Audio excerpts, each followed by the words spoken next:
everyone, I'm your astrologer Brittany with horoscope.com. Here are 3 things you need to know in order to make today, Saturday, September 6, 2025, a success. Now, let's go ahead and let's hop right into it. In order to get started, what I want to take a look at first is going to be here where Uranus is in the sign of Gemini, because Uranus is going retrograde today in Gemini number 1. Now, what is this all about? Well, when a planet goes retrograde, it does appear to be moving very still in the sky. And because of that, I think brings a lot of attention and focus to whatever that planet is about. Not only does it bring a lot of attention and focus to whatever that planet is about, that can kind of exacerbate it, but it also too can bring something to light that maybe we didn't see before while the planet was moving around, because now we can focus on it more because it's standing still. So it can bring something of that. What might it really bring a lot of attention to or bring something to light about? Well, Uranus is a lot about the sudden and the unexpected. It could be an action that we're taking that someone else is taking, or it could be an idea, with it being in Gemini. Gemini is all about the mind. A sudden unexpected idea that you may have could also be a crazy one, right? Uranus is about things that are innovative, that are unique, revolutionary. It could be some sort of unique idea that it is that you receive as well, that you might want to act on.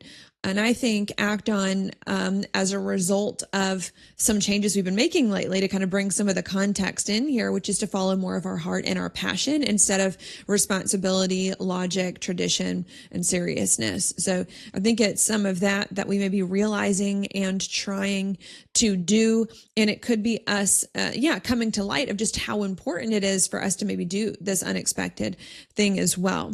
Not only that, I should note that Uranus too can also bring a little bit of fear and anxiety, and anxiousness and nervousness. Being a planet of technology, or being wired, can bring like a little bit of a wired feeling, or a feeling of that anxiety that sometimes can come along with these unexpected events, especially if we're not used to doing these things or things happening in this way. So that's the first thing that I want to say today, is that there could either be a lot of unexpected events going on, or you could get some sort of sudden unexpected idea, if you haven't already, that you're realizing might be really helpful to you on your path, that could bring up just some anxiety and fear, or just make you feel wired, wide awake from all this stuff that it is that you're thinking about. That then leads me now to the second thing that I want to talk about today, which is going to be where the moon is today, because the moon does move very quickly from day to day, which I think can make the most difference in a daily horoscope. Now, this chart's for that first quarter moon in Sagittarius about a week ago, but today the moon is here towards the very end degrees of Aquarius, where it's making a trine to Mars in Libra and a sextile over to Chiron in Aries as it moves throughout the day, number 2. Now, this to me is a very good thing. It's a very good thing because I always interpret sextiles in a positive way, really, no matter what planets are involved. And I tend to like trines too, especially when the trine is, protected here by this sextile on the other side. So this to me, I think, is meant to be a good thing. What is a good thing that's going on? Well, the moon is in Aquarius. Okay, keep in mind that Aquarius and Uranus are correlated. All right. So the moon is in Uranus' sign. So this can definitely bring a lot of those things we just talked about with Uranus stationing retrograde today up more and more to the surface. They were the past 2 days, they're still there. So definitely top of mind is these unexpected events, or unique, crazy, unexpected ideas, and maybe even some nervousness that it is that you might have about some of that. But even though that's the case, it's making these good aspects on either side of it. What is that? Well, it's making a good aspect over here to Mars in Libra. Mars is about action, but Libra is about being more calm, more peaceful, more balanced, more harmonious, or going with something in a more harmonious way instead of fighting against it. So this is very good. A part of us is going with these unexpected events instead of fighting against them, and allowing them to happen. Not only that, but we've got Chiron and Aries on the other side. Aries is a martial sign. It's also about action. And Chiron too can be about healing, or about healthy action as well. And us kind of balancing the two, because, Libra and Aries oppose. So this can be a very good thing, maybe to bring it together now. Either some unexpected things are happening, or we're getting some crazy ideas that we're thinking about putting into action. here that are going on that are making us a little worried and anxious and nervous and wired. But instead of wallowing in that worry and anxiety, we are allowing ourselves to go more and more with the flow, and to not only just go with the flow, but to take healthy action with these unexpected things, and to really get on top of it and to guide it and direct it, these unexpected events, in a more positive way and take advantage of it. I should note that I think is a good thing. Okay, there with the Aries and the Libra. Okay, so that's the second point there. We're going with the unexpected events and using them to our advantage. If you watch my horoscope for yesterday, we were doing that. But today we're also doing it, and I think we're doing it better. That then leads me now to the third and the last thing that I want to talk about, which is going to be where the moon is tomorrow. Okay. And I want to talk about where the moon is going to be tomorrow to kind of give you a sense of where we're going, because tomorrow the moon is going to be here in Pisces, where it's going to make a full moon lunar eclipse. Okay. So this is going to be, an eclipse. Eclipses are pretty big deals. So I want to note that about what this could be. Number 3. Okay. I tend to like significant moon phases, which is what is happening tomorrow. It's a full moon. Okay. Meant for us to learn and grow. I also tend to like eclipses that are on the north node a whole lot better than eclipses on the south node. And this one is on the north node. So this, to me, I want to interpret in a more positive way.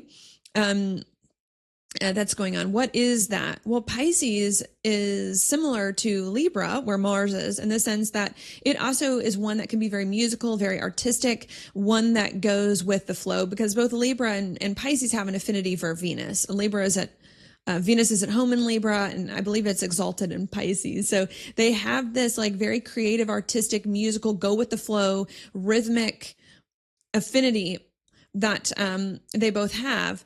Not only is Pisces about that, but I also need to note as well, it's also about hope and faith, having more hope and faith, more trust, more surrender. Sometimes I also see Pisces about like taking the crazy risk, because it has such like blind faith and hope, taking the crazy risk to do the even crazier thing, kind of taking us to the edge. And I think that's the phrase I want to use, come to the edge, pushing us to the limits, and pushing us to the limits of the unexpected, to do more of it, more unexpected, more crazy ideas, more radical, crazy ideas that you never thought you would do or never think you should do, right? To just take the leap of faith and come as far to that edge of your comfort zone as you possibly can. Not only that, but I should also note too that Pisces as well can be about releasing the past, being the last sign of the past, and letting old things go. So once you come to the edge of these unexpected events, which means do more of those, more and more and more and more and more, then I think you're going to start to see in a significant way, because eclipses bring significant things, old things from the past have been keeping you stuck,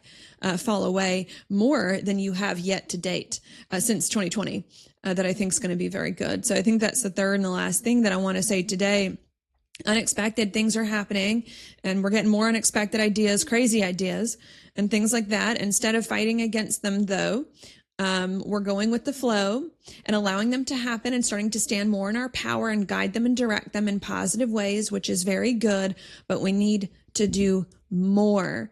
Let yourself go crazy. We need to do more unexpected things. We need to come to the very edge. We need to do more just crazy ideas and just have radical trust and faith that they are going to work, and not stop too soon before finishing the big thing, the whole thing, because going all in on some crazy or unexpected idea, I think, is going to be the thing that's going to fix a lot of stuff from the past that's been keeping you stuck and help you to release all of that. Okay, so that's the thing there. And I kind of tied the advice up into that third point of like, you got to come to the edge. You got to keep doing more and more radical, crazy things that you're just feeling in the moment, even if they don't make logical sense, and just trust that they're going to work.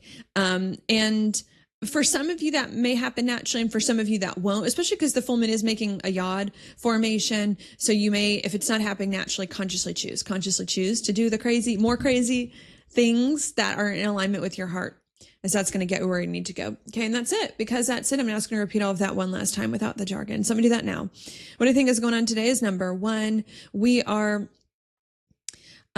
either experiencing unexpected events, acting unexpectedly, or getting some crazy ideas to do more unexpected things that may feel a little startling or worrisome. But instead of us going with the worry or the fear or anxiety and holding back, we are, number two, learning how to work with the unexpected events, how to go with the flow, and how to stand more in our power surrounding them and guide and direct them in a much better way, which is wonderful. But even though we're doing that, we need to not stop. Even though we're doing that, my third point, we need to keep going with these unexpected events to even further than feels comfortable, even further than feels logical or natural, and to have extreme trust, hope, faith, surrender that the more you do these crazy things, the better it's going to be, because it is. And if you can go even further with these unexpected events and not hold yourself back, I think you're going to see a lot of positive turnarounds happen in your life for the better over the course of the next few weeks. If that doesn't happen naturally, right, consciously choose to do the crazy thing that your heart is telling you to do, and to go all in on it and not hold back and trust it'll work out. So that's your daily planetary forecast for today. Thank you so much for watching. I'll talk to you tomorrow.